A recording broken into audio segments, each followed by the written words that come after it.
आप सभी को नमस्कार. Today we have joined VCM. The topic for the VCM is how to handle departmental GST audit. Nowadays, we are receiving many notices from the department, and GST nowadays today GST is a hot topic, and out of those notices, GST audit is important one. And for this topic, CA Archana Jain ma'am will soon join us.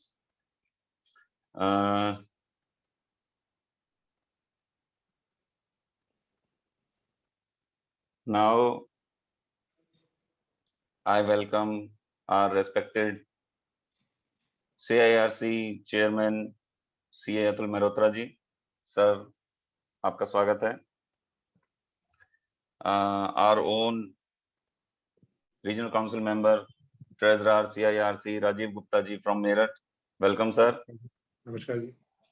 और सभी committee members का मैं स्वागत करता हूं और बाकी सभी मेंबर्स का जिन्होंने हमें ज्वाइन किया है, आप सभी का हार्दिक स्वागत करता हूं.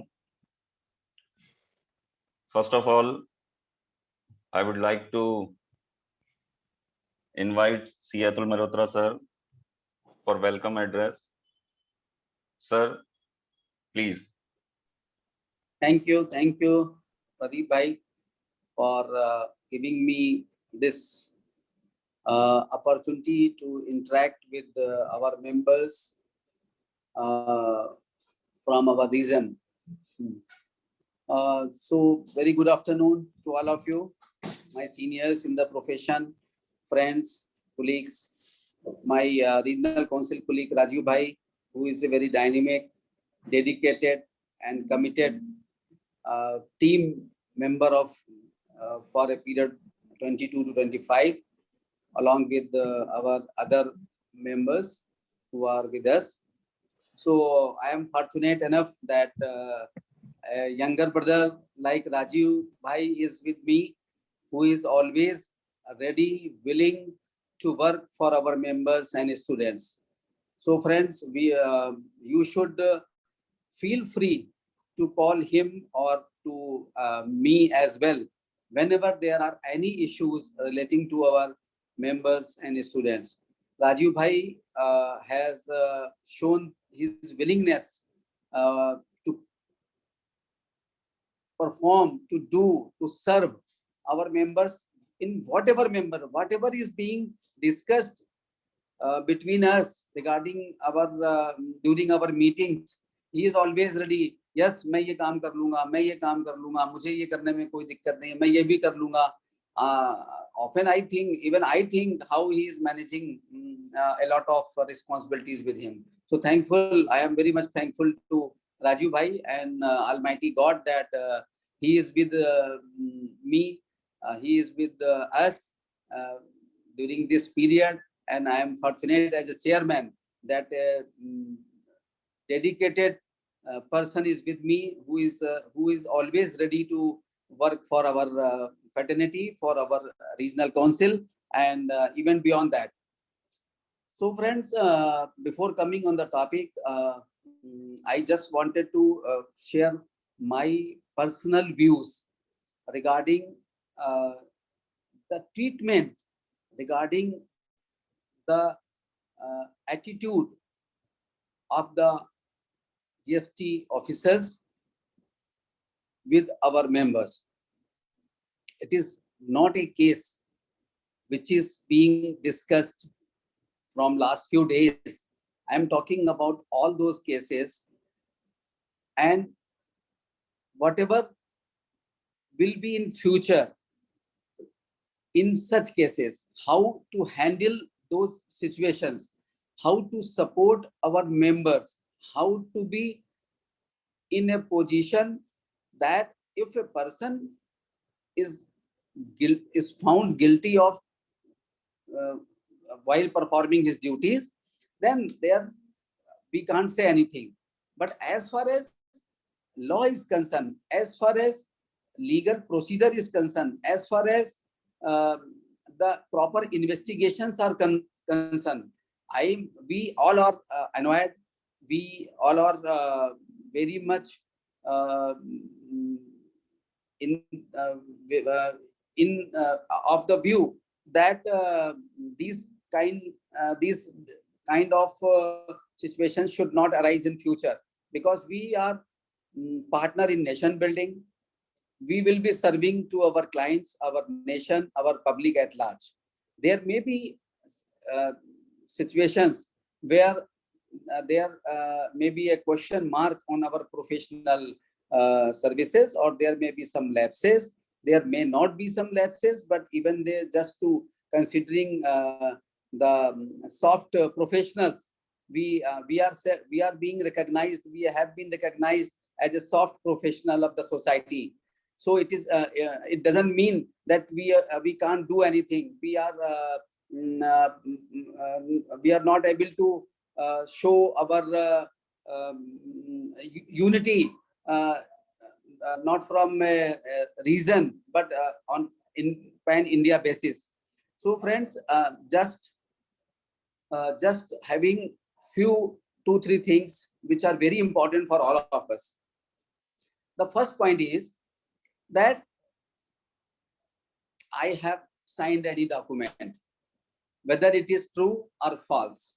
There should be a proper examination, proper investigation, and there should be a proper legal course of action against Atul Mehrotra.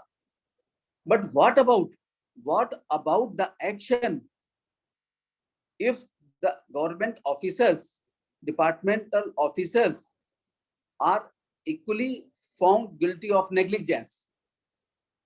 Why they are not being treated in the same manner as our professional brothers are usually treated? Why it is being done by the department? We all know that suppose I have given any wrong misleading certificate or documents or financial statements, and the person who is in charge of that, as far as GST is concerned, we are our discussion is also on the GST, and the topic is how to handle departmental GST audit. But before that, before coming to the audit, and we all know that the audit कैसे होता है, audit में भी क्या हम लोगों को समस्याएं होती हैं, and how the refund is being obtained, how we are chasing the officers for the refund. So वो एक्शन उनके खिलाफ भी बस उतना ही क्यों नहीं होना चाहिए, जैसे हमारे मेंबरों के साथ कभी भी पहले भी और अभी भी रिसेंटली हुआ? वो सही है गलत है ये मुझे नहीं पता, या आपको भी नहीं पता, वो प्रॉपर इन्वेस्टिगेशन करिए उसका। लेकिन कहीं ना कहीं पैसा तो मैंने नहीं दिया ना, पैसा किसने दिया, चेक किसने साइन करी, बैंक अकाउंट किसने ऑपरेट किया, वो फर्में कहाँ चली गई, जीएसटी का रजिस्ट्रेशन किसने दिया था, जीएसटी का रजिस्ट्रेशन आपने वेरिफिकेशन करके दिया था, साइट पे जाके दिया था। उसके बाद कोई प्रॉपर एसओपी होना चाहिए, कोई प्रॉपर गाइडलाइंस होनी चाहिए, कोई प्रोटोकॉल होना चाहिए। हमारे सीए भाई को अगर कोई इंट्रोग्रेट करना है आपको, तो उसका एक प्रोसीजर है, उसका एक लॉफुल तरीका है, उस तरीके के हिसाब से उसके हिसाब से करिए। ठीक है, जो गलत करेगा उसको थोड़ी बहुत परेशानी होगी, और हम भी सरकार का पार्ट है, नेशन बिल्डिंग में हम लोग हैं, देश की इकोनॉमी के हम लोग हिस्सेदार हैं। उसको गलत को गलत और सही को सही सभी लोग बोलेंगे, मैं क्या सभी लोग वही बोलेंगे, लेकिन तरीका गलत है, तरीका गलत है। तो और भविष्य में हमारा प्रोफेशन अटेस्ट फंक्शन का है, we are in the audit and assurance, we are in the certification work, we are having we are also providing a lot of other services. So there should be some SOP, there should be some protocol for the treatment with our members. ये मेरा निवेदन है, यही मेरा विरोध है, और हम आप सब लोगों से भी यही कहते हैं कि हमें यही 2-3 बातें करें। सीबीआई इंक्वायरी कराइए, आप सीबीआई इंक्वायरी कराइए भाई, जो भी आपको इंक्वायरी करानी है, हाई लेवल इंक्वायरी कराइए, सुप्रीम कोर्ट के जज से कराइए कि क्या हुआ, कहाँ हुआ, कैसे हुआ, कौन गलत कौन सही, उसके बाद एक्शन लिया जाएगा ना। ठीक है ना राजू भाई? सही कह रहे हैं सर एकदम। तो चलिए, मैं थोड़ा एक्साइटेड हो गया था क्योंकि हमारे सारे मेंबर्स को रोष है, और being the head of the family of the central India regional council. Sir, मैं एक आप लोगों को और बता दूं, I am in touch with all other 4 regional council chairmen from west, from south, from east. North में तो केसी हुआ है, I am from CIRC.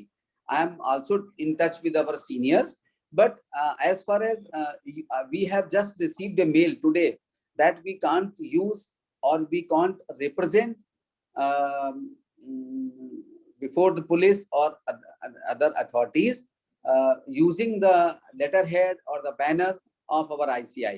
Because ICI has set up a board for all these activities, and it will be taken care of through our head office only. Though we can protest, we can go to meet the officers just to show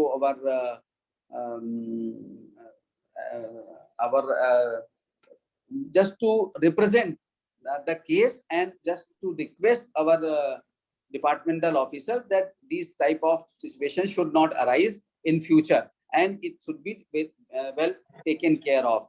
So thank you MOC and all the managing committee team for giving me this opportunity. And आप सब लोग भी अपना ध्यान रखिए, और आज का जो टॉपिक है वो बहुत ही इम्पोर्टेंट है, ये भी बहुत इम्पोर्टेंट है। अभी क्या हो गया ना, वर्चुअल के केस में हम लोगों ने क्या किया कि वो सीपी आवर के लॉगिन कर दिया और इधर उधर में बिजी हो गए। But how to handle the GST audit, it is a big question for all of us, and it is not easy. And the learned speaker of today's VCM is Archana ji, who will explain us what are the key points, what are the precautions, what are the things which we have to take care when we receive any audit or in notice from the GST department. So thank you Pradeep ji. और कहीं ना कहीं जब मैं एक बात कभी कभी बोल देता हूँ कि आप लोग कोशिश करिए कि जब भी हम थोड़ा बहुत मनन करते हैं, ध्यान करते हैं, मेडिटेट करते हैं, तो अपने अंदर झांकिए और ये किसी से मत पूछिए कि मैंने ये गलत किया या मैंने सही किया। मैंने कहीं पढ़ा था, वो मैं आपको बता देता हूँ कि खुद के बारे में ना किसी पीर से पूछो, ना किसी फकीर से पूछो, बस कुछ देर अपनी आंखें बंद कर अपने जमीर से पूछो कि मैंने जो कुछ किया वो सही किया कि गलत किया। आपको बहुत कुछ, दूध का दूध पानी का पानी अलग पता चल जाएगा। सो थैंक यू, बहुत बहुत धन्यवाद, आपका स्वागत। Over to MOC Pradeep ji. Thank you Atul sir, very well said sir. हमें किसी से पूछने की जरूरत नहीं होती है। जब हमने कुछ गलत किया होता है तो हमें सिर्फ अपनी आंखें बंद करनी होती हैं और हमें खुद पता चल जाता है कि whether we have done right or wrong. So thank you very much, sir. Archana ma'am has joined us. On behalf of CIRC of ICI ma'am, we all welcome you. But before starting VCM, I request C. Rajiv Gupta ji to say a few words. Rajiv sir, over to you. Pradeep ji, I think we are already getting late, पर मैं फिर भी आपने बोला है तो मैं अर्चना madam का जरा वेलकम कर देता हूँ। मैडम, आपका सीआरसी की तरफ से सभी मेंबर जो प्रेजेंट है, आपका बहुत बहुत स्वागत है। और आपको हमेशा से ही हम काफी आपसे ज्ञान लेते रहते हैं। उम्मीद करेंगे आज का जो टॉपिक है उस पर भी जो लोगों के दिमाग में जो क्वेरीज चल रही होगी उसको आप अपने डेलिब्रेशन में रिजॉल्व कर देंगे। फिर भी एक बार मैं बस इतना ही चाहूंगा कि आप जो भी ऑडिट से रिलेटेड जो भी हमारे मेंबर, अगर कोई किसी का क्वेश्चन हो तो वो क्वेश्चन एंड आंसर में डाल दे या बाद में हैंड रेज करे लास्ट में, जैसे भी प्रदीप जी इसको मॉनिटर करेंगे। और मैं प्रदीप भाई मैडम का वोट ऑफ थैंक्स के लिए आपके साथ जुड़ूंगा। अभी मेरे ख्याल से लेट काफी हो गए हैं, तो मैडम का डेलिब्रेशन लिया जाए। Okay sir, okay, thank you sir. Moving forward, not taking much time, I request C. Archana Jain ma'am, so please start your topic ma'am. Welcome. Thank you so much. It has been an honor for me that CIRC has given me this opportunity, that I'm able to share whatever little bit of knowledge I have gained in my professional journey with all my members. And I welcome all my members on behalf of CIRC that you have spared your valuable time and you are attending this webinar. Before I initiate my webinar, yes, I will concur whatever Atul sir has said. Yes, we all are really very going through a very bad phase of our profession. I really fail to understand one thing, sir. I don't know what is true or what is wrong. But one thing I fail to understand is that from where the question of any certificate arises in case of a refund. Refund under section 54 is only talking about two scenarios, and in both the scenarios, there is no requirement of any CA certificate. And as you have correctly said, sir, when we are being punished for whatever wrong deeds we have done, whether we have done or no, that has to be decided under the proceedings as to be followed by the court of law. But as we all are equal before the court, that is a constitutional fundamental right, that we all should be heard in an equal manner. Then even the person who is sitting on the other side of the table, whether he being an officer, if he has done something wrong out of the, what should I say, four wall of his decorum of his office, then even he should be heard rightly and on the same parameter and on the same platform. So this is what we all should be looking forward. And I really fail to understand whatever the false allegation with respect to that refund certificate is being flowing in the external world, because there is no such requirement under the refund for any CA certificate. Anyways, I mean, things are said and they will take its own pace with the passage of time. So we all have to wait and watch. That is only one thing that we all can do as of now. So before I initiate my presentation, I hope my screen is visible to all. Yes, visible. Yes, ma'am. Yes, ma'am. Okay, so I'll just increase the size. I hope it is in the screen sharing mode.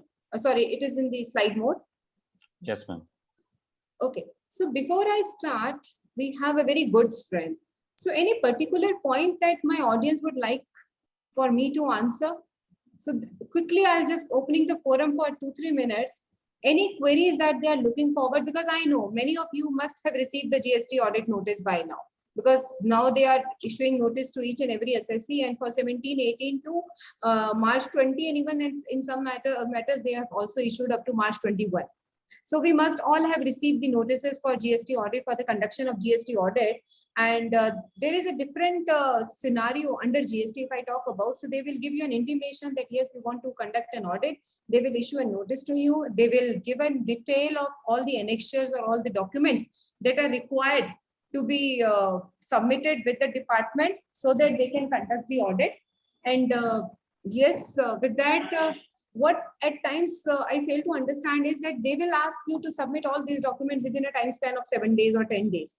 So yes, in case we are not able to do so because there are multiple financial years layered in that one single notice, then we should even go and we should ask for them for the extension of time period or whatever time period, reasonable time period we require for compiling the data, because compilation is really, really very important. I will request each and every sitting over here, more than approximately 150 people who are sitting over here. I'll request you all to kindly update all your clients. Please, before submission, they should ask their data to be vetted by a professional. Why I am saying so? Because this is very important. What I have seen is many times what client does is, or what they are in habit of is that they will submit the data. When they will be coming at their premise, they will handle themselves. And when things will be out of their control, then they will ask the professional to intervene in between. So that is not a correct attitude. It is not a matter of that we are professionals and we will be. Obviously, we are professional, and if we are giving our services, it has to be remunerated. But still, I mean, the amount of remuneration paid and the amount of saving that we may have when the things are vetted through our channel is far beyond what we should be comparing. So my humble submission to all of you is that kindly update all your clients, whosoever is receiving the notices, कि please document देने के बाद मत बताना, देने से पहले wait करा लो ताकि हम आपको आंसर दे सके. कल को कोई क्वेरी आती है, कहीं कोई रिकंसिलिएशन की जरूरत है, कहीं हमें लगता है कि एक स्टेप फर्दर हमें जाना है, तो हम वो सब चीज कर सके. So I think somebody has raised the hand. So they may write in their chat box, because that will be more better for me to handle the queries. Instead of unmuting yourself and then saying it, it is better if you have something to feedback. Okay, so for petrol pump owner, we are receiving notice of GST audit and also from VAT authority for regular EF assessment. Yes, you have to do, because both the provisions are applicable to you. Whatever law is applicable to you, will be getting the notice for assessment. You are applicable with, you are having a implication of income tax, you are having an implication of VAT or excise, whatever it is. So you will be receiving the notice for the assessment. Okay, so there is one more query. Sorry, I think that is gone down. SSC civil construction work rate 12% and composite answer.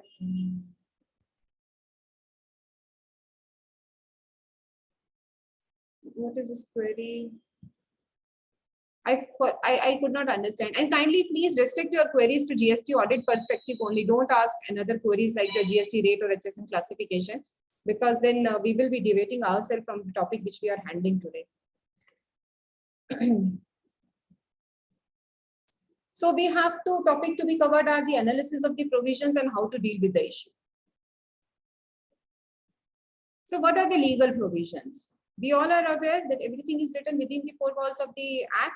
So under chapter, there are two sections, 65 and 66, read with rule 101 and 102, where all the provisions with respect to your audits are being covered. So what exactly audit is? So audit has been defined under CGST Act, and it says that it is the examination of records, written and other documents maintained or furnished by the registered person under this Act or rules made thereunder, or any other law for the time being in force, to verify inter alia the correctness of the turnover declared. That means whatever declaration you have made in your returns, that should be verified. Whatever tax liability, because it is a self-assessment tax, so whatever tax liability you have discharged, so that there is a provision under which they can verify the same, refund claimed if any, and input tax credit availed. We all are aware that input tax credit was the backbone of GST. It was implemented with a promise that yes, there will be a seamless flow of credit. But what it is happening after 4 years is that it seems less credit has to be flown, because what we are saying every time, I'll request all the participants to kindly mute their mic, because there is someone's mic which is not muted and I am able to hear the background. And to assess his compliance with the provision of this Act and rules made thereunder. So compliance can be just as simple as pasting your GST certificate right outside your premises, having your GST and number printed outside your premises. So these are the small compliances that need to be taken care of. So accordingly, you can think.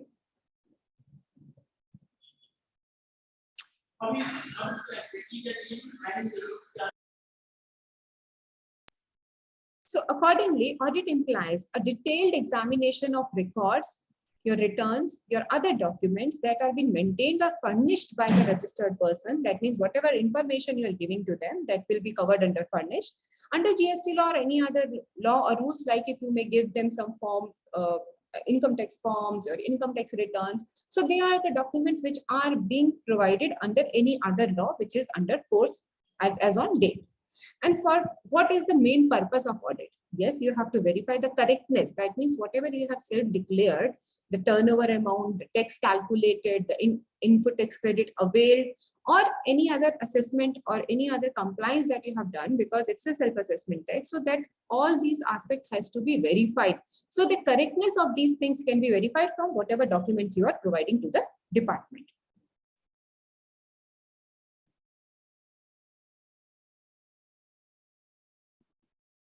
So now if I talk about what exactly the provision is, from where the provision or the power of audit by the tax authorities has been granted. So it has been taught under section 65, subsection 1. The commissioner or any other officer authorized by him. That means it can be a commissioner or any officer to whom he has assigned this responsibility, by way of a journal or a specific order, may undertake an audit of any registered person. There is a provision of unregistered person also, but 65(1) talks about registered person for such period, at such frequency and in such manner as may be prescribed. So there is a desk audit And there is an offsite audit. Desk audit means whatever documents you are providing, that will be provided to them in the department. They will verify them. If they have any queries, they will ask you and they will resolve the query.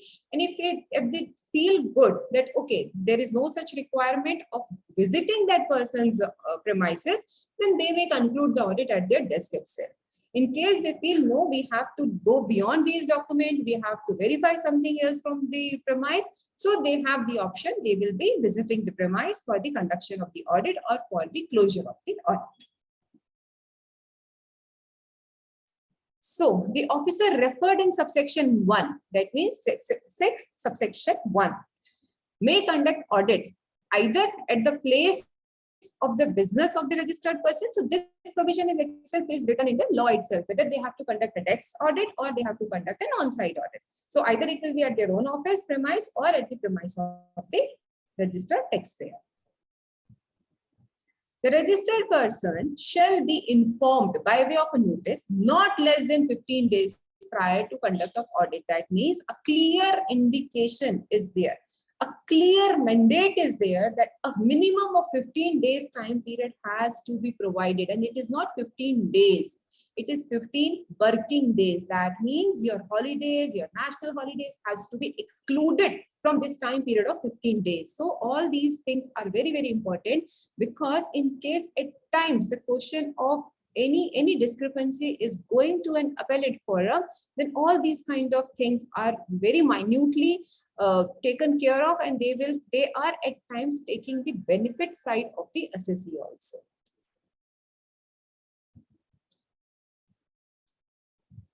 Now 65(4) says the audit under subsection 1, where he is being authorizing someone, shall be completed from 3 months from the date of commencement of the audit.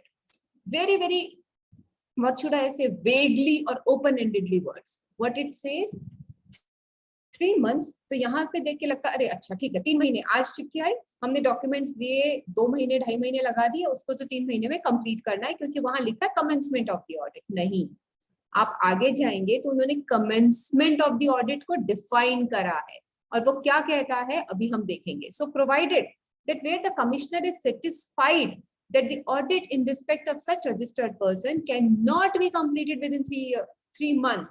That means he has the power to extend this time period. It is a mandate time period, but again, there is a provision where the commissioner is of the opinion that yes, because of the volume, size, nature, or whatever the reason may be, because there was a corona, if you see about corona time regime. So we have seen that audits are being concluded after a period of 2 years, 2.5 years also, because situations are like that. So if he is of the opinion that it cannot be concluded within 3 months, he may, for the reasons to be recorded in writing, and we all know how well this provision are being used or abused, extend the period for a further period not exceeding 6 months. So anyhow, what they have said is there is a time limit, or there is a time capping of 9 months under which you have to conclude the audit, but that conclusion has to be from the commencement, date of the commencement. And if I talk about the date of the commencement, it is very interesting to note. Just give attention to the words. It says that, okay, whatever you are saying, it's okay, but commencement means that from the date on which records and documents called by the authorities are made available, or if they want to visit, so whether they have visited the premises, so whichever is the time period, accordingly you have to calculate. And that means, and when they will say that, okay, we are through with the documents, that means that also relies on that officer only. If he does not want to say that, okay, he has provided me all the documents which I have asked for, he may keep on asking various documents at various time period just to buy more time. So these are the things that can be used against you also.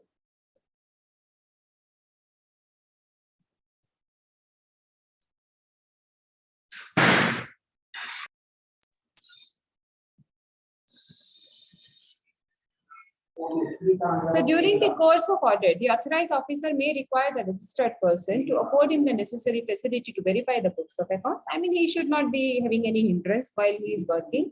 They have to be a cooperation from the assessee side. Whatever the documents or the information is required, it has to be furnished to them. So to furnish the information as he may require and render assistance for timely completion of the audit. So there has to be a cooperation also. I hope all are with me.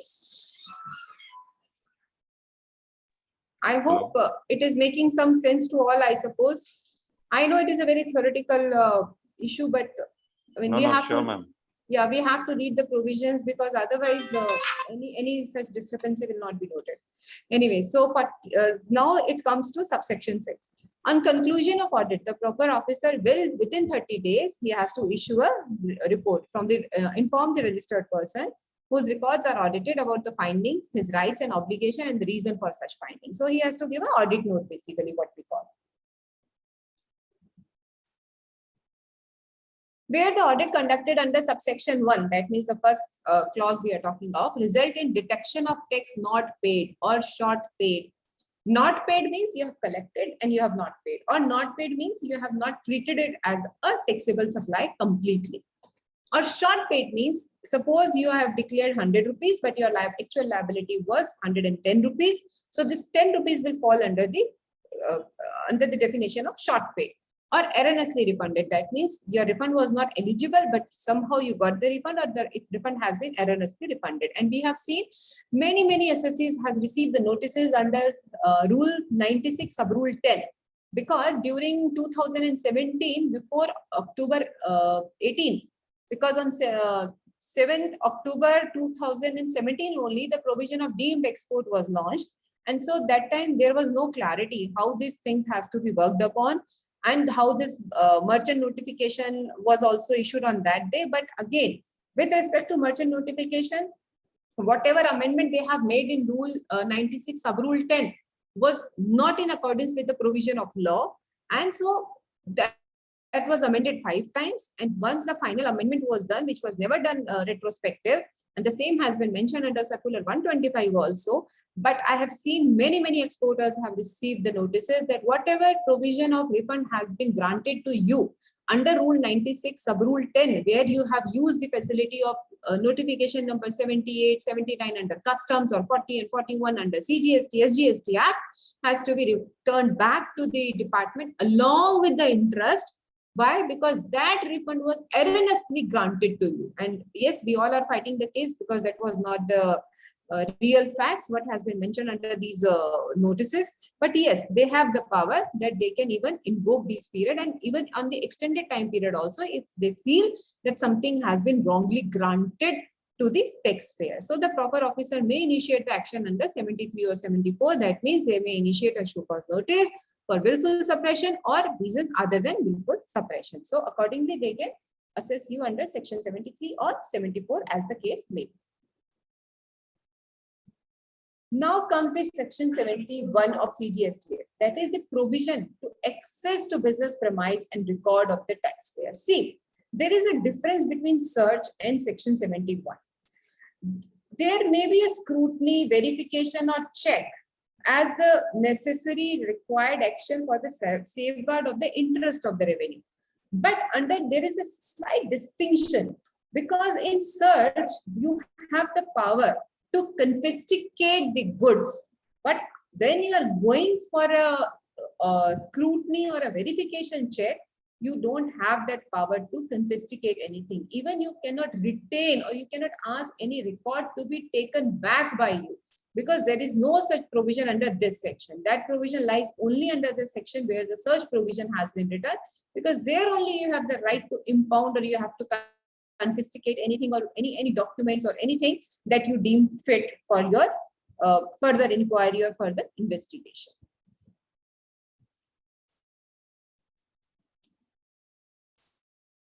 Period of audit can be a single financial year or a multiple financial or a part thereof. Like if I talk about 16th, 17th, obviously when GST was implemented in the month of July, so that will be a part of financial year will be falling under the ambit of GST audit.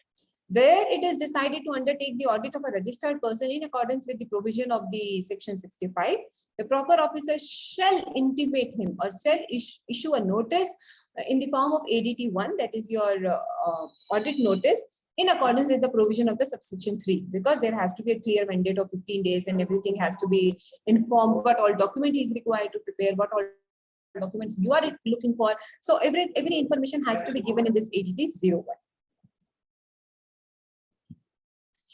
Proper officer authorized to conduct audit of the books of accounts or records of the registered person shall, within the assistance of the team of officer and official accompanying him, verify the documents on the basis of which the books of accounts are maintained and the returns and the statement furnished under the provision of the Act and the rules made thereunder. The correctness, everything has to be, I mean, he has to conduct the audit in such a manner that he is able to identify the correctness of the turnover or the tax paid. That means whether the self-assessment has been made correctly or no. Then whatever input tax credit has been availed, were they rightly availed? Are they appearing in the other format of the returns which they are looking for, and have they done the payments? That means whether they had the assessee or the taxpayer has complied with the provision of section 16 subsection 2 of the CGST Act, read with rule 36(4) as they are saying it. Then again, the proper officer may inform the registered person of the discrepancies noticed. So in case he found there are some discrepancies or there are some observation, the same has to be given to the taxpayer. So that means an opportunity to reply back should be given to him before you are taking any corrosive or any adverse action against the assessee. On the conclusion of the audit, the proper officer shall inform the findings of the audit to the registered person in according with the provision. So whatever you are finding are at like a few days back, 3-4 days back only, we have seen the Supreme Court final verdict on ocean freight.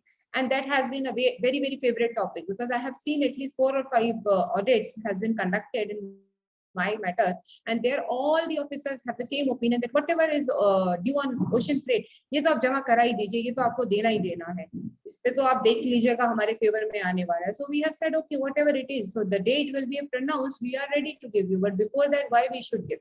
So yes, there are few things like similarly like 17 subsection 5, the reversal part, they are always very curious about whenever they are checking the ITC. So similarly, because it is a self-assessment text, so we have to be very cautious what documents we are giving to them and what kind of calculation are being supported along with these documents, so that they are also able to arrive at the same figure that you have mentioned in the returns. On the conclusion of the audit, as we have said, so he has to inform. So whatever the findings are there, he has to inform in an audit report or an audit memo, and whatever things his queries are, they all are been reported on that audit report.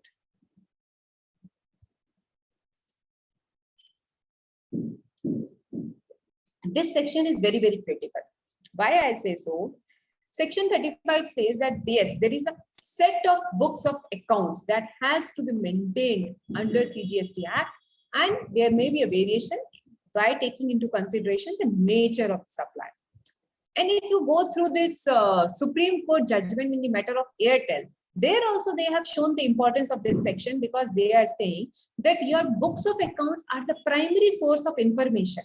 It is it is your books of accounts only that is showing the true picture of yours, and from where you can extract the relevant information with respect to your finances from your books of accounts.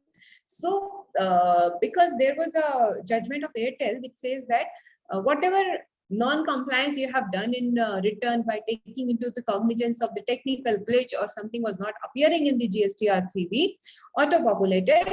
So they said in case that amount or that figure is there in your books of accounts, then you should be considering your books of accounts as the primary source of information, and whatever information you have punched in your books of accounts, you are free to take the same. So again, this is a very, very beneficial judgment for the sake of, if I say sake of the assessee at large, because it gives you a right. Even if there is a mismatch of 2, if that amount is there lying in my credit ledger, then nobody can deny. There is a clause that you are not eligible to take any new credit after the September month return, and from this year onward, it has been extended to November 30th. But mind it, these restrictions are coming from section 16 subsection 4.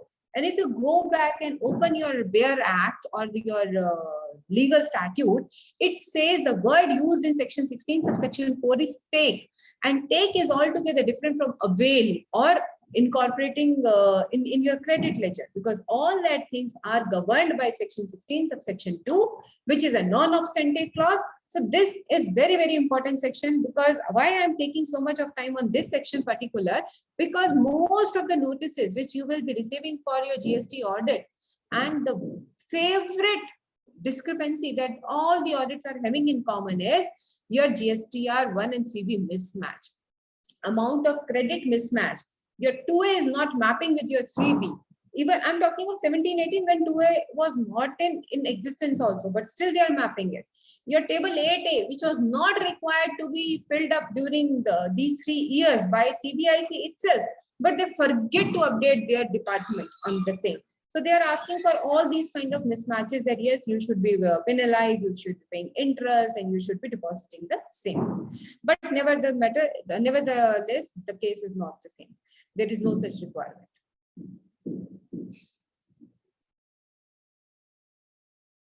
So these are the key points. I'll just take 2 minutes break. Whatever legal provisions we have seen up to now. Anybody has any query? I think I have seen 1 or 2 people raising their hands. So any queries? I'm just opening the forum for 2 minutes. Chat. Yes. Yeah, 2 or 3 queries in chat box, ma'am. Please. So may I ask someone to please assist with the reading because I'm not able to scroll down them properly. Okay, okay.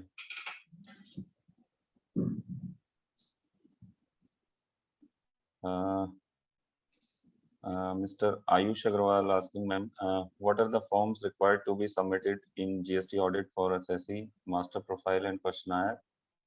Likewise, ST1 and ST6 in service tax audit. No. They will be giving you a complete list. See, I today only have received one audit list. I'll just share. So what all documents they are asking?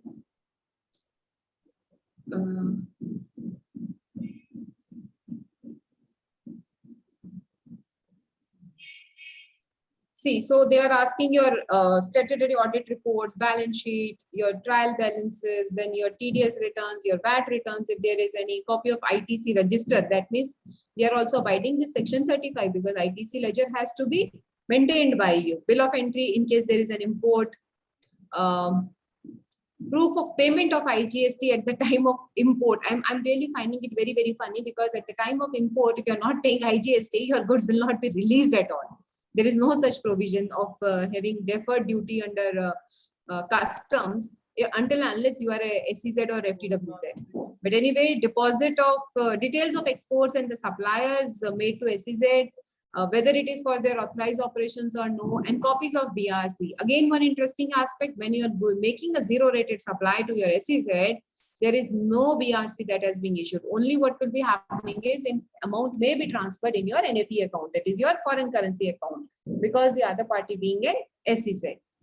Your month-wise reconciliation along with some sample invoices, your registered maintained, different registers maintained in the book of accounts, brief note of the business activities, your agreements between the suppliers and the vendors, which I really don't understand. In day-to-day normal life, you don't enter into any kind of agreements. But anyways, they have made their list. So these are the basic like copies of all bank accounts, reconciliation of balance sheet with your GSTR 1. So whatever turnover you have shown in your GSTR, that should be mapped with your income tax return, that should be mapped with your other forms. So all these are the common documents that are being asked. Next one is, ma'am, last date of selection for audit of year 2017-18. अभी बहुत time है, छोड़ दीजिए इस सवाल को, छोड़ दीजिए. हमारे लास्ट डेट कैलकुलेट होगी from the date of filing of the annual return. हमने एनुअल रिटर्न कब फाइल करी है? 2020 में जाके, 19 में आई थिंक. सो अब वहां से आप 5 साल का टाइम पीरियड ले लीजिए. 3 साल तो वो गिनते ही नहीं है, वो 5 साल ही गिनते हैं. तो 2025 तक आपके पास में टाइम है, सो वो तो भूल ही जाइए. Mr. Ankit asked, ma'am, whether we can say that a section 65 is assessment procedure to inculcate into adjudication process, that is section 73 and 74. Sorry, I could not understand your question. Okay. Maximum time limit, he is asking a repeat question, I think 17-18 regarding it. So no more queries, ma'am. 73 and 74 are the basically assessment, initiation of your assessment. That means these sections are talking about that yes, there has to be a show cause notice. What are the scenarios under which the notice can be issued, whether it is 73 or 74? That means one is for your willful suppression. Other section talks about your bona fide mistake or other than your willful suppression. So let's see, you have received the notice. So what all points you have to understand, and you have to be very, very cautious. So we will take a quick go through this checklist. So first of all, most important is check your jurisdiction, whether you have received the audit notice from the correct jurisdiction or no. Then you have to verify the DIN. Yes, DIN is a mandate requirement. I think I have seen many state officers are not issuing DIN, but you can always raise a question because sorry to interrupt, ma'am. So yeah, slide is not working. No, this you're not able to see this key points to keep in mind. Okay, got it. Yeah, okay. yeah. So verify DIN.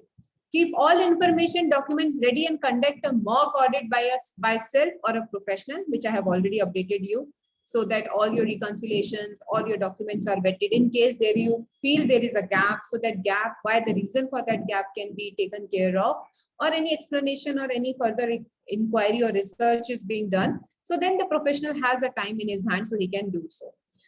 Complete information altogether instead of piecemeal. So yes, there you have to understand this point is very subjective point. You have to understand the nature, the way the officer is handling the matter. So everything depends, but yes, still we think at times, most of the time we recommend that you should not be bifurcating your data and you should be giving them at one go.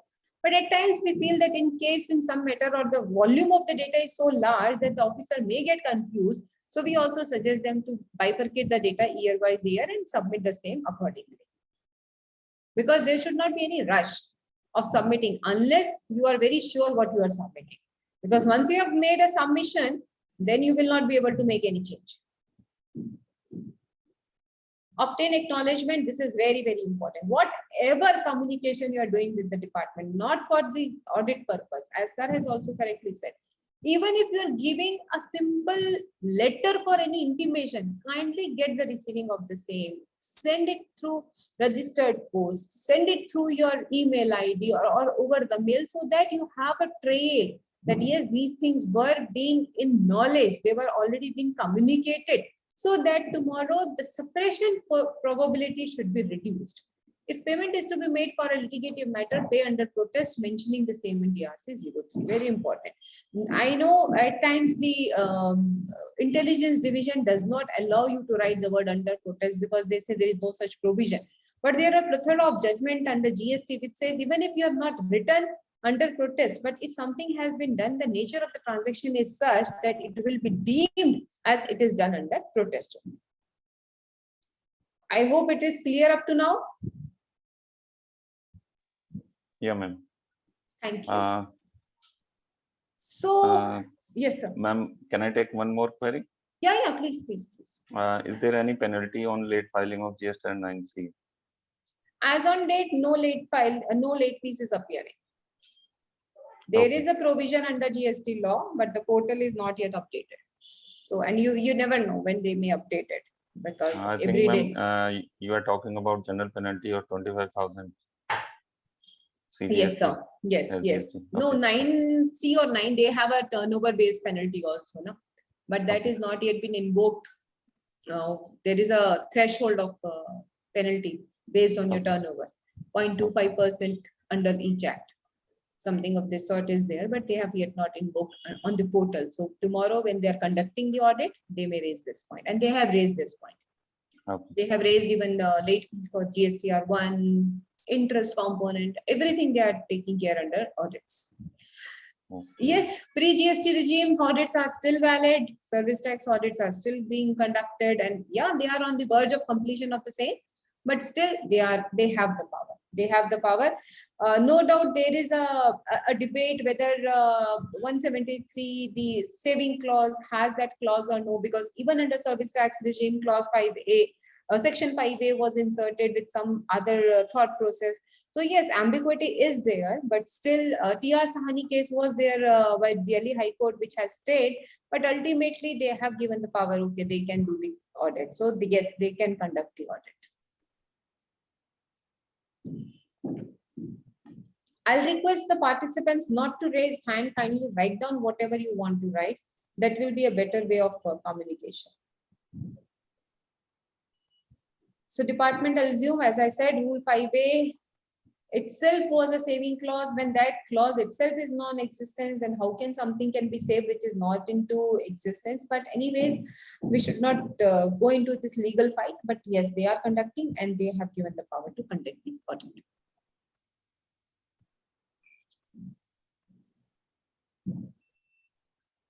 This is judgment is there, but somehow still audits are being conducted because there is no bar on submission of the data. So tomorrow any order is there that can be challenged, but as on date, data submission or verification of data, they are not challenging. This was the Delhi High Court matter, but I mean, they have think that yes, they can do the audits.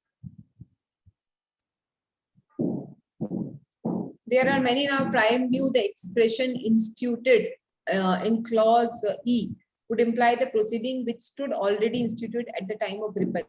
So something which is not there at the time of repel cannot be repelled or cannot be saved. So that is the cognizance and in all the matters that has been taken. High Court Delhi has already declared Rule 582 of the service tax rule to be ultra virus in the mega cabs, but Honorable High Court has stayed the operation of this court order, and final decision in this respect is still awaited. I'm not very much updated on this. I mean, I missed this updation on mega cabs, but most of the audits are being conducted because they have said that, okay, in case there is a revenue leakage or a probability or a possibility of a revenue leakage, so that can only be verified through audits. So yes, they have given the power to conduct the audits.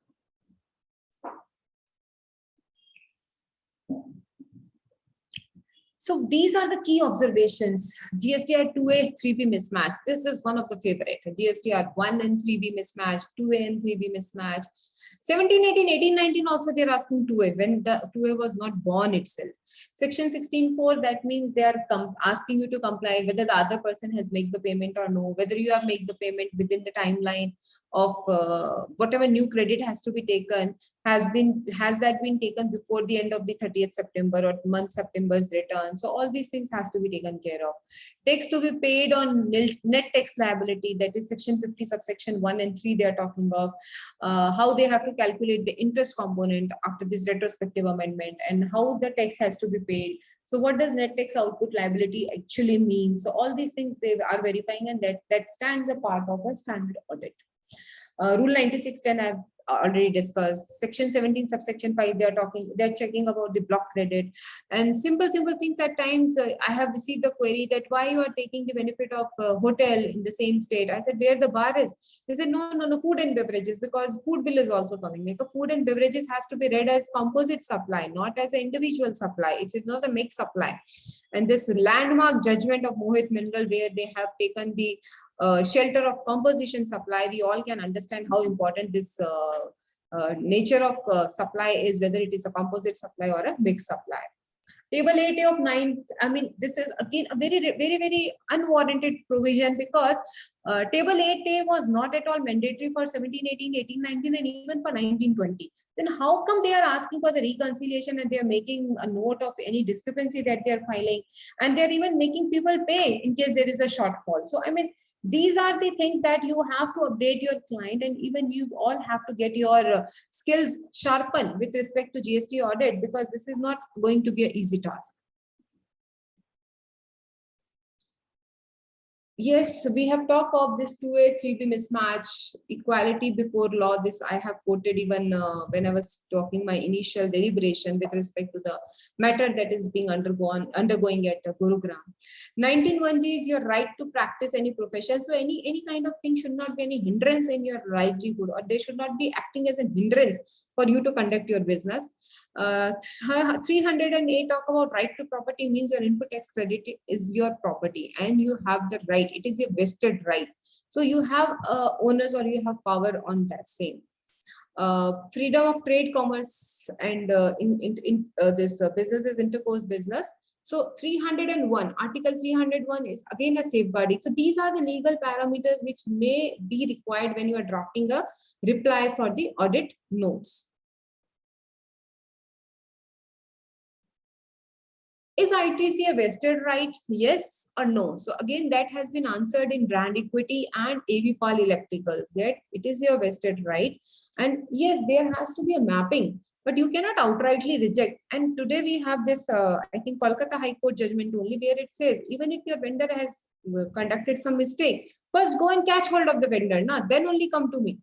If your supplier itself is at default, instead of getting hold of that supplier, why you are making recipient harass? Just because he is there under your control and he does not have a place to go because he has to conduct his business. So all these things has to be taken care of even while conducting the audits. So you have to be very, very well versed with all kind of your legal provisions so that in case they have some kind of query, you are able to answer this.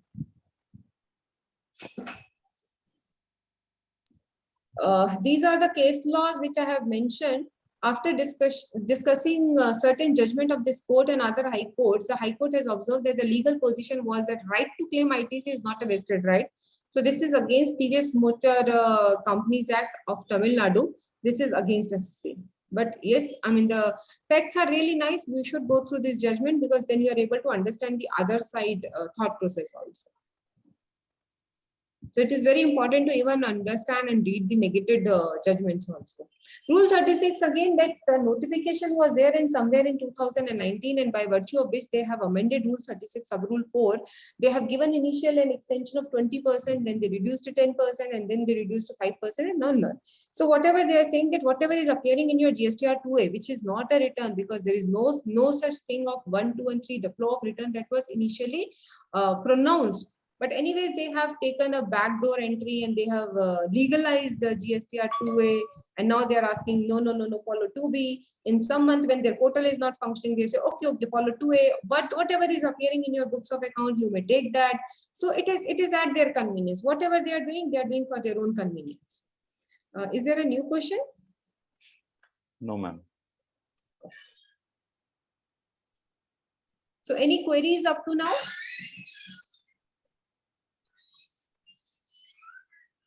Any participant want to ask something?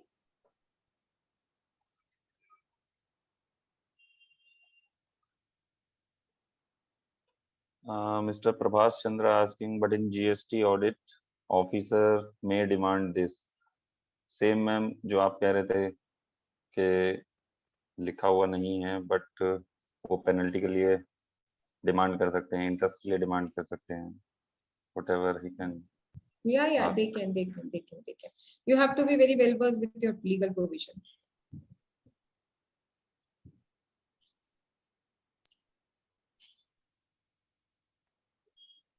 Then the cutoff date is again a very ambiguous date. Why I need any ITC to on 13th? I need ITC on 20th. So everything has to be mapped till 20th. Now, in case somebody has filed a late return, but if he has filed before 20th, then the same amount should be reflected in my 2A that I'm getting downloaded on 20th. But it is not so. So anyways, I mean, these are the nitty-gritties of GST law because it is still under the teething provisions.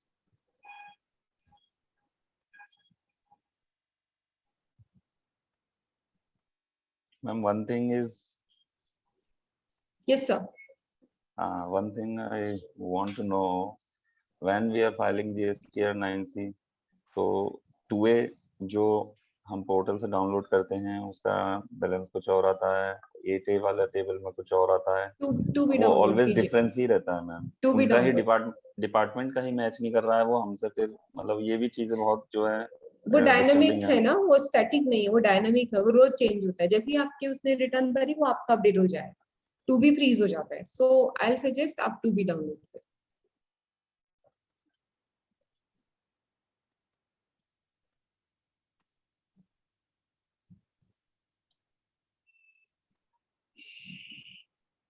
This is again very interesting. जैसे मैंने बताया 16.4 is 16 complete section 2. Subsection 2 is a non-obstante clause. So 16.2 should be overriding any other provision.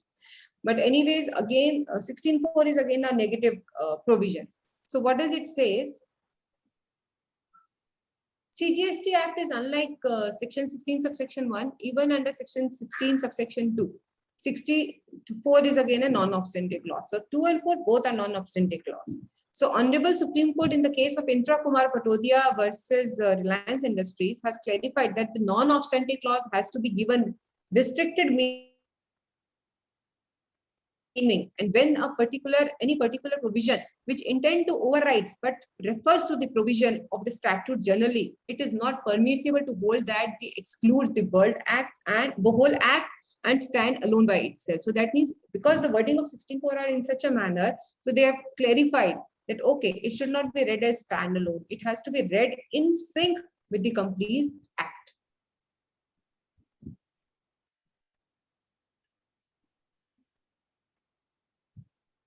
Just allow me a minute break. I just fetch my water. Okay, ma'am.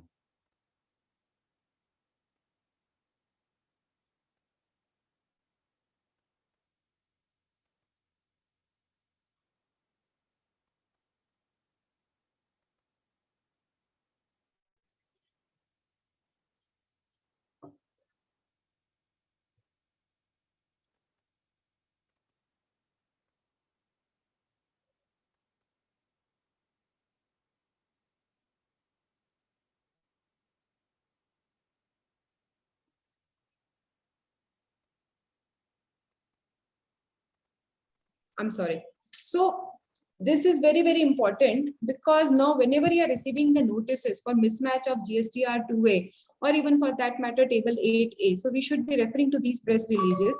No doubt they say these are not binding on us, these are for clarification. But in that matter, even the statute as a whole is not binding on them. So anyways, but we will be making our case stronger when we are relying on the documents that has been issued by the department. So a press release was issued on 18th October 2018 by CBIC itself, declaring the extension of timeline period for which the ITC can be claimed. So the ITC of 1718 was claimed up to March 19. Otherwise, it would have been restricted up to September 18, but that was again extended for up to March 19. So we have to take into consideration this part also.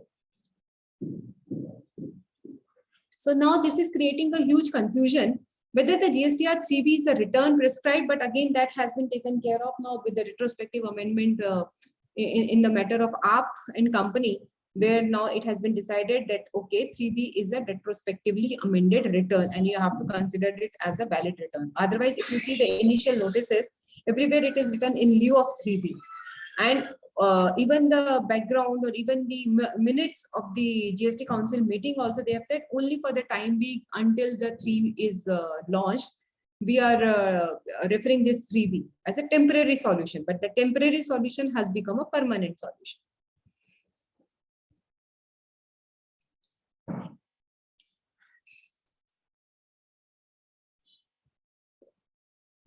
And these are the extension for filing of the return. So now a very interesting thing arises.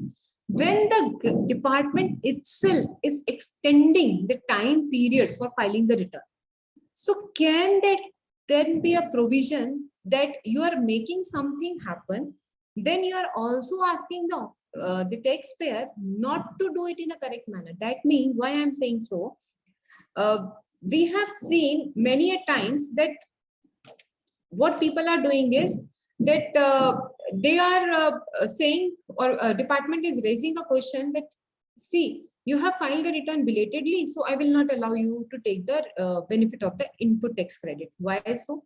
When the department itself has given me a provision that all the return can be filed, so why it should not be taken into consideration? Because when I'm filing the return, that means I'm completing a procedure, and your Bharti Airtel judgment by Supreme Court has now given a stamp that whatever my books of accounts are saying, that information is the primary source of information. Filing of return is a procedure of reporting.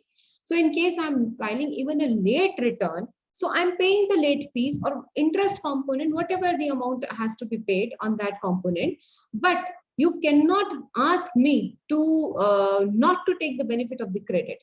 At the same time, see, this provision is there, but if you read the provision of section 50, so if I'm filing a late return and in case there is no net liability paid by under cash, I need not pay any tax, interest.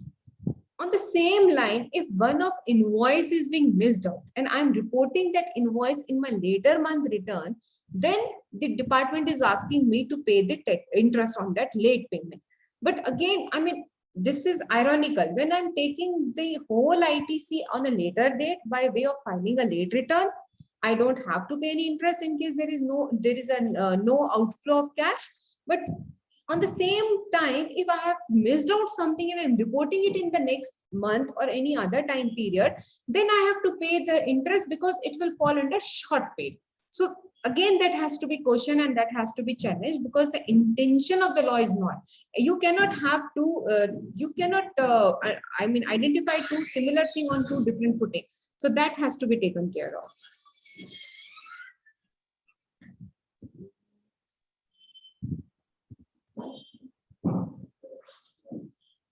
No, that negative balance, they have clarified themselves only.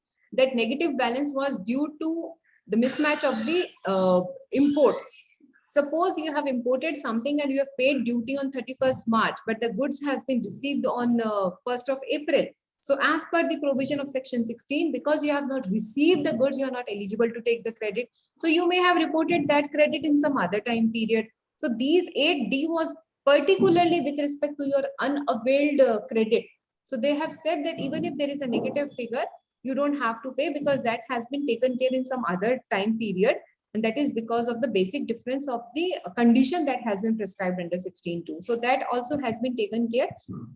And they have issued a circular or ROD at the in year 2018, if I'm not wrong, on the same point.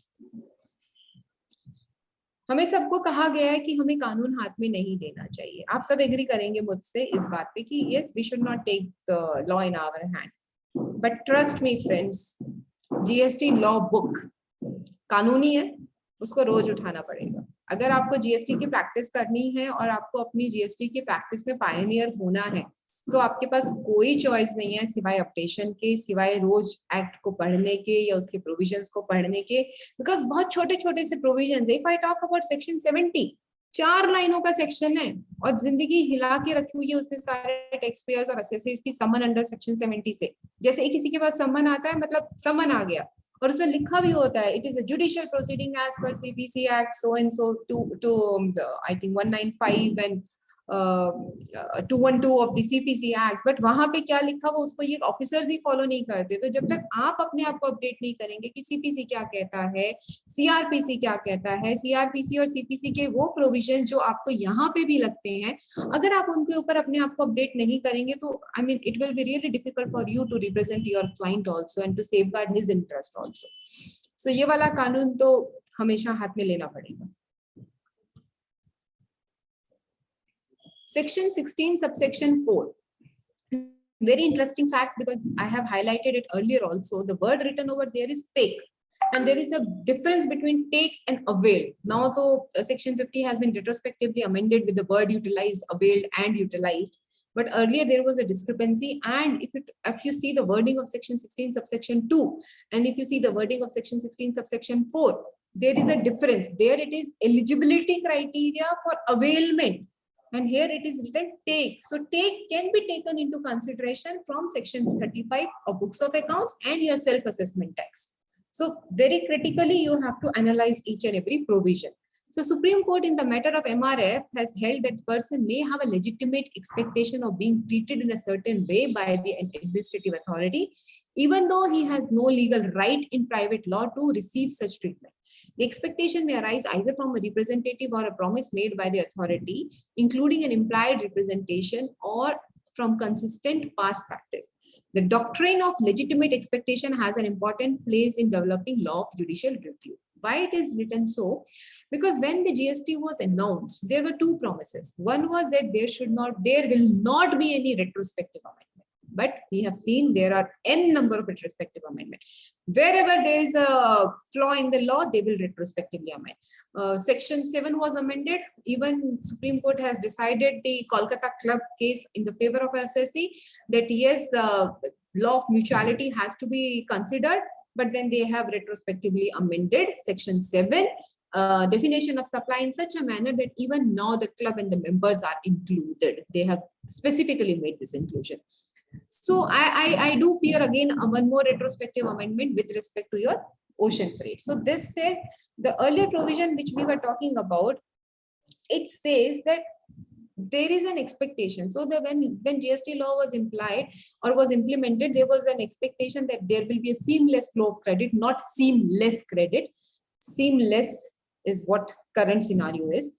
Secondly, there has to be, because it is a new law, some relaxation was expected, but all the relaxation, all the misconception or wherever they need some kind of assistance is being only provided to the department. There is no such relaxation for the assessee, but I mean, this should not be the matter.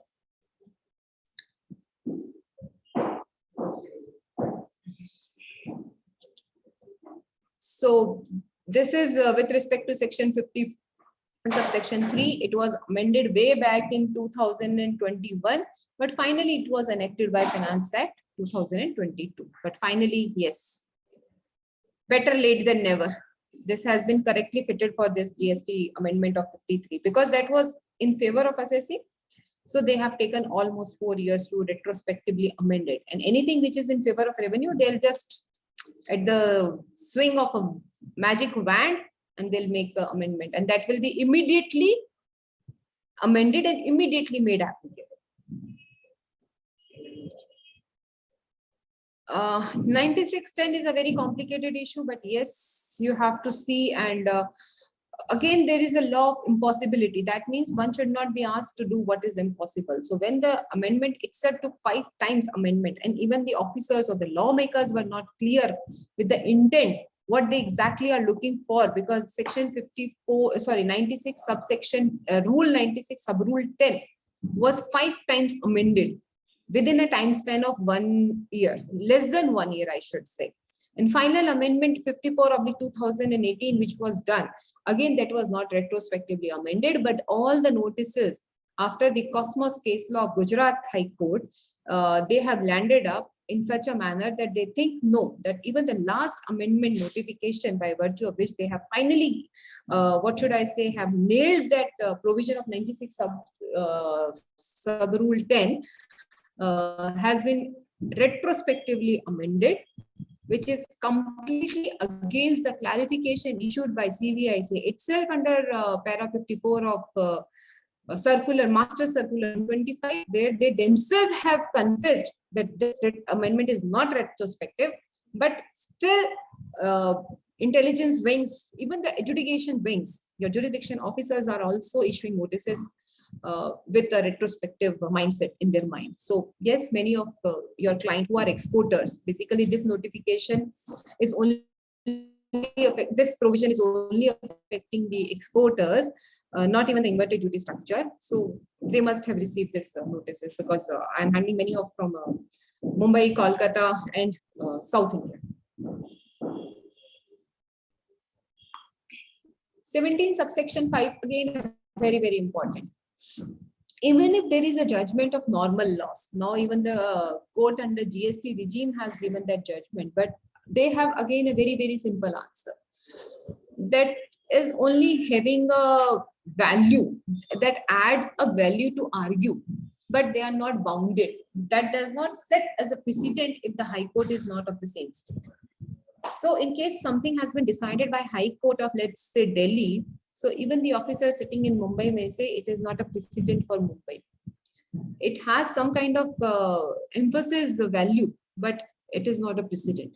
So 17.5 is such section which has become a very, very favorite of audit. And interestingly, if you'll be assisting them in audit, similarly, when they are talking of 17.5 and they are seeing whether ineligible credit is being availed or no, even if you have the credit available in your ledger, still they will be asking you to make the payment of interest and penalty, which we should be arguing. Similarly, if you see when they read rule 42 and 43, so that is basically the reversal aspect with respect to your capital goods and your common inputs in case of exempt supplies or in case of usage other than business usage. So in that also, they are not ready to read that 1.5 page definition or the formula What they are saying is whatever credit you have availed in that particular year, you just reverse the particular proportion or whatever percentage of exempt supplies or non-business supplies are there, you just directly reverse the complete ITC. How many of people who are attending this webinar of the opinion that Rule 42 reversal has to be done with respect to the complete ITC?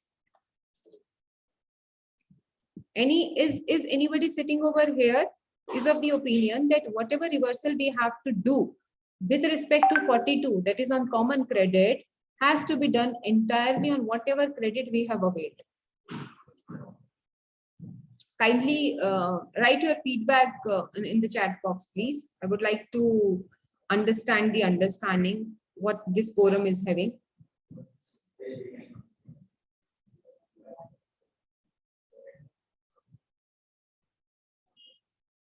Yes, only common credit, and common credit has to be calculated, and they have given. So anything with respect to the taxable supplies will not fall in the ambit of your common credit. Common credit is something like rent, something like your professional services. I mean, if I'm rendering a professional service to a unit as a complete, so whatever I'm charging over there, that will fall under common credit because that's a service for everything. Like FPS license only services. What is FPS license? Could you please elaborate?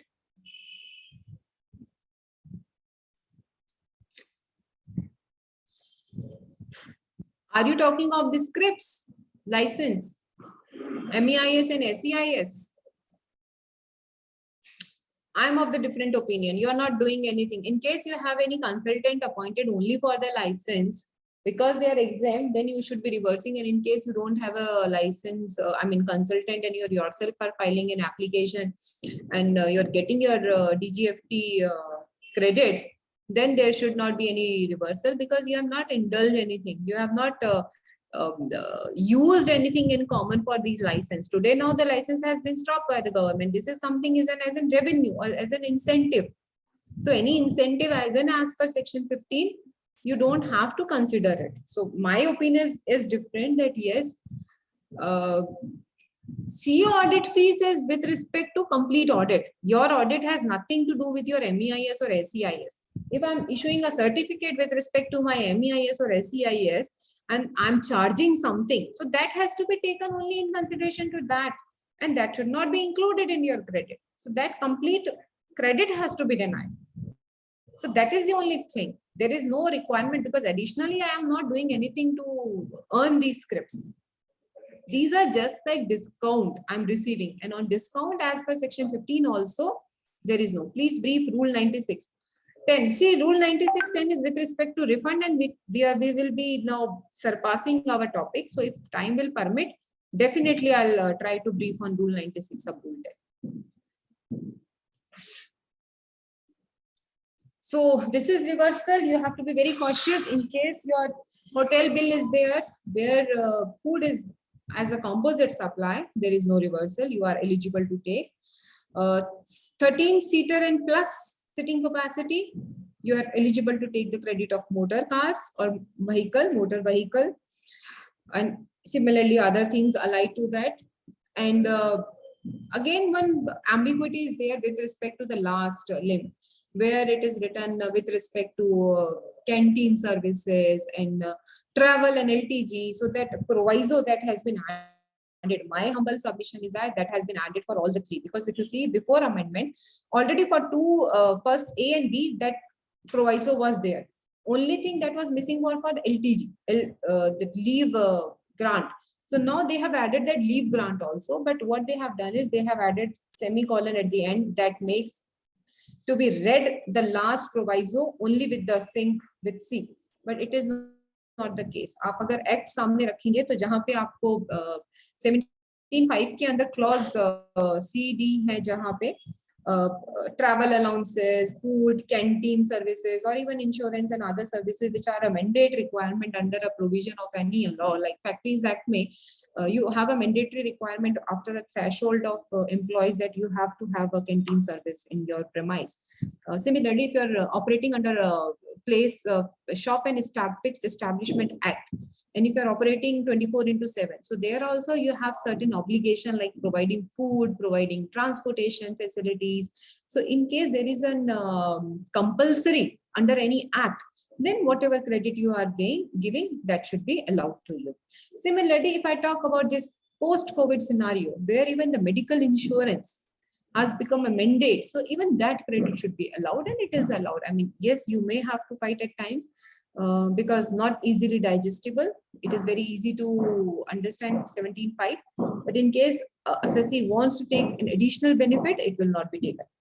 One thing very important and very interesting I would like to highlight. 17 subsection 5 clause H, which talks about goods lost, stolen, destroyed, returned off, or disposed by way of gift or free samples. Credit reversal is there. So even if you are selling it for, let's say, a meager amount, still credit reversal will be safeguarded. Secondly, I have seen many times people are giving goods as a gesture or as a compensation for sales, a turnover, or as a commission to the people who have done business in certain manner. So in case you think, because their reversal has to be done because you're not charging any consideration. But anyways, in case instead of goods, let's say you are giving your dealer a package of a holiday package or a free air ticket, the worth will be same of what you are giving as a good or as a service. But when you are giving a free service or a voucher for a free service, whatever credit you have availed, you will be eligible. Why? Because here word is goods. So whatever in relation to goods has to be reversed. But in case it is a service, because it is not covered under this provision, so there will be no reversal.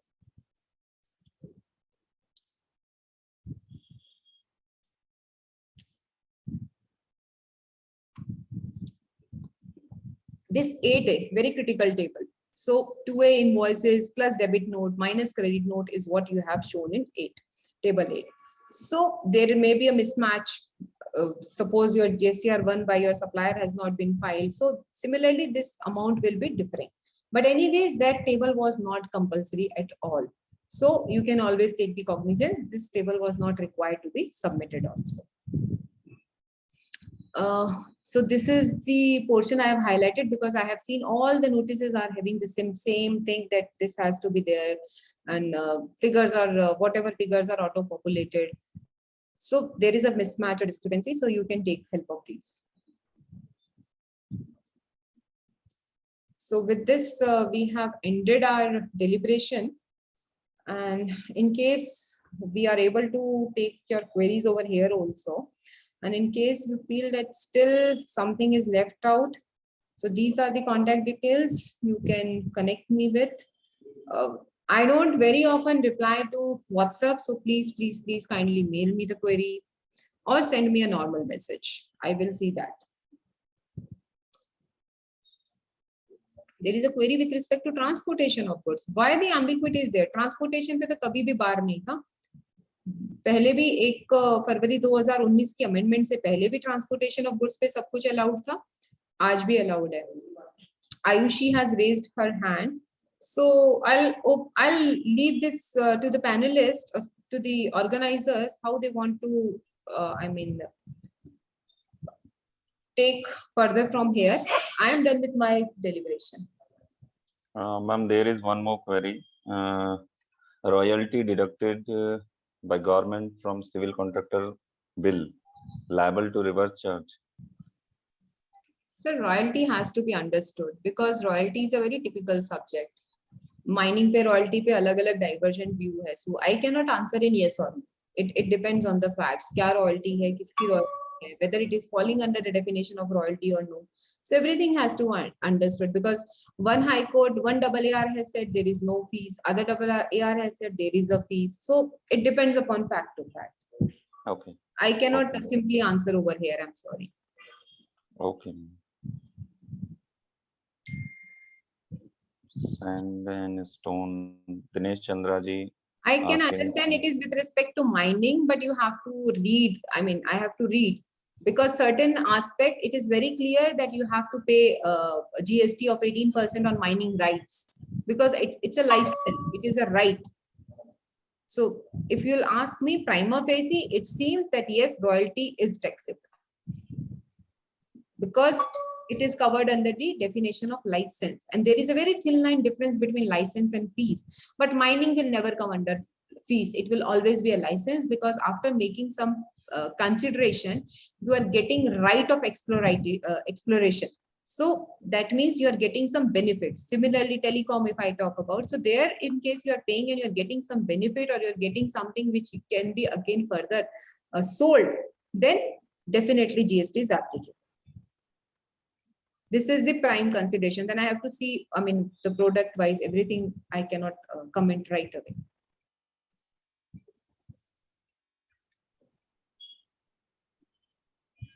I request members, if there are any queries, please mention in chat box.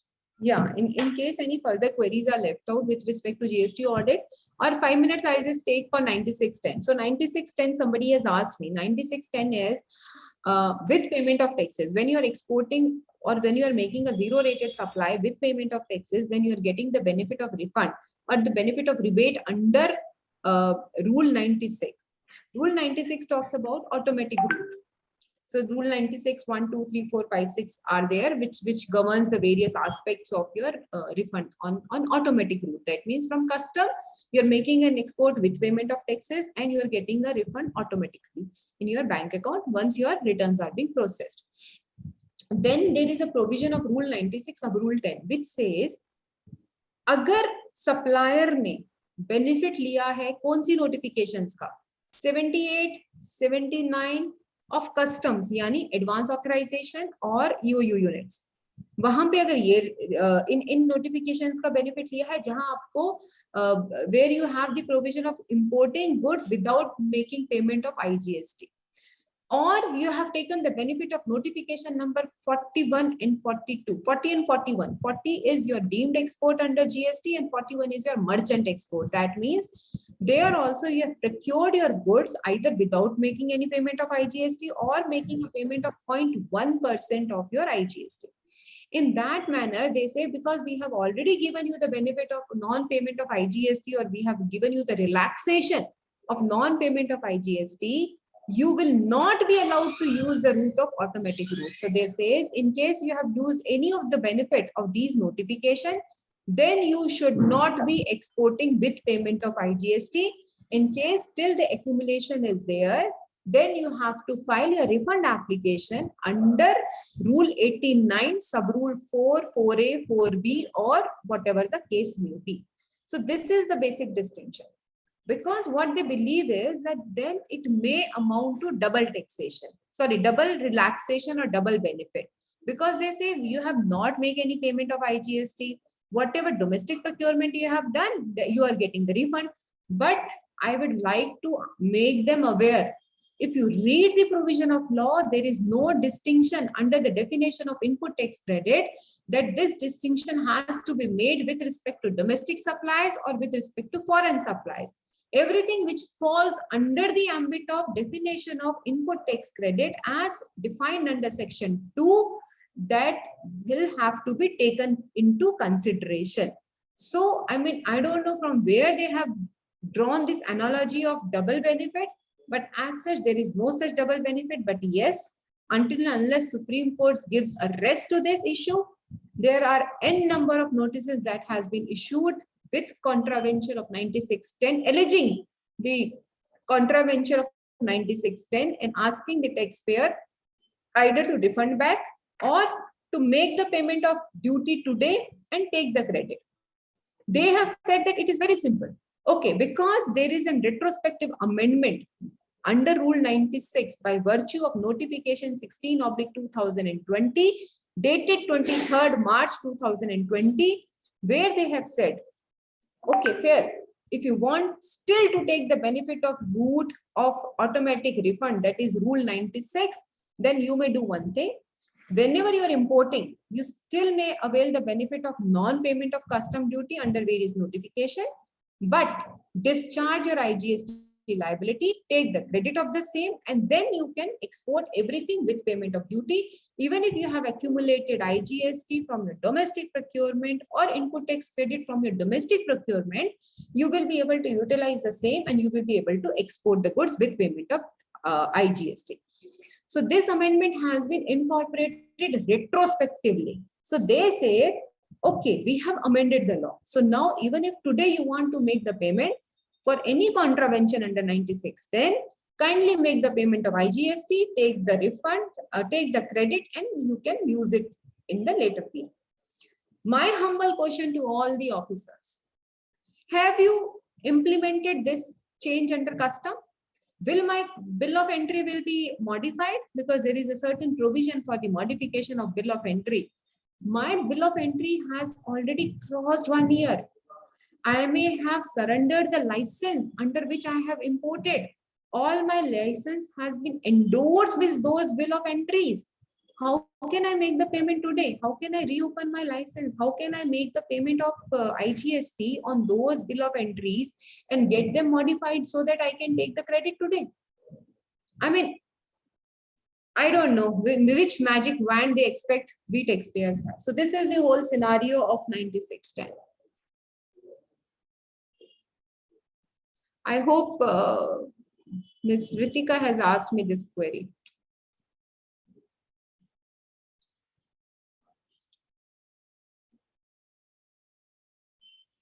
Any further query, or I think, or what should I think? People have understood everything, or everything was like a bouncer to them. I don't assume everything was a bouncer, because we all are handling audits day and night. I mean, CA means audit. It is only that, yes, we have to be very well versed with the legal provision, so that tomorrow when department is there and he's grilling our client, then we should be there to support him legally.